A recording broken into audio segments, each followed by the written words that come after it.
आप देख रहे हैं SPN 9 न्यूज। केरल में इसी साल विधानसभा चुनाव होने हैं। ऐसे में राज्य में चुनाव को लेकर राजनीतिक सरगर्मियां भी से काफी तेज हो गई हैं। कांग्रेस की सबसे ज्यादा उम्मीदें केरल से ही लगी हैं, जहां पार्टी वामपंथी दलों के नेतृत्व वाली LDF से सत्ता छीनने को बेताब है।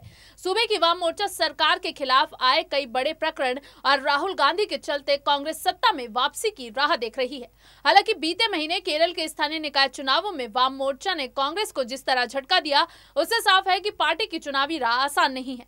ऐसे में देखना है कि राहुल लेफ्ट के दुर्ग को भेद कर कांग्रेस की जीत के लिए कैसे इबारत लिखते हैं।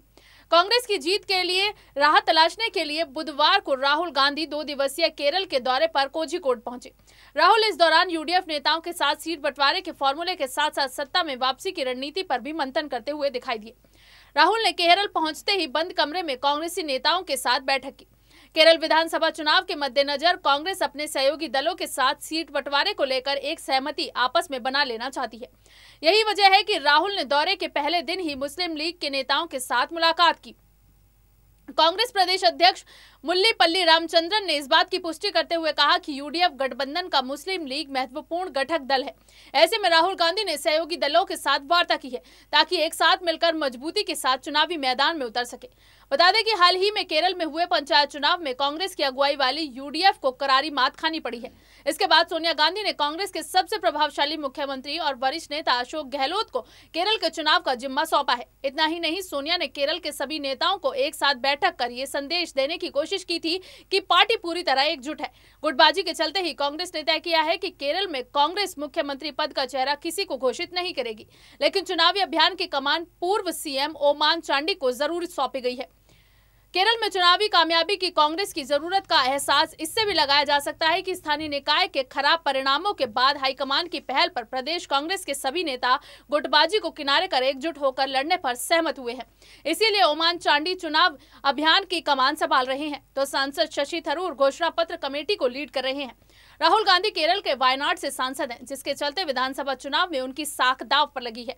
इसलिए राहुल विधानसभा चुनाव में कोई जोखिम नहीं उठाना चाहते हैं और लगातार राज्य के नेताओं के साथ वार्ता कर रहे हैं। राहुल ने नए चेहरों और महिलाओं को मैदान में उतारने के संकेत दिए हैं। पार्टी के प्रदेश युवा इकाई के अध्यक्ष ने इस बात की संभावित उम्मीदवारों की एक सूची आला कमान को भी सौंपी है और उन्हें टिकट दिए जाने की मांग की है। केरल के पूर्व मुख्यमंत्री AK एंटनी ने इस चुनाव में नए चेहरों को उतारने की बात की है। बता दें कि 2016 के केरल विधानसभा चुनाव में कांग्रेस के नेतृत्व वाले यूनाइटेड डेमोक्रेटिक फ्रंट को 140 में से 47 सीटों पर ही जीत मिल सकी थी।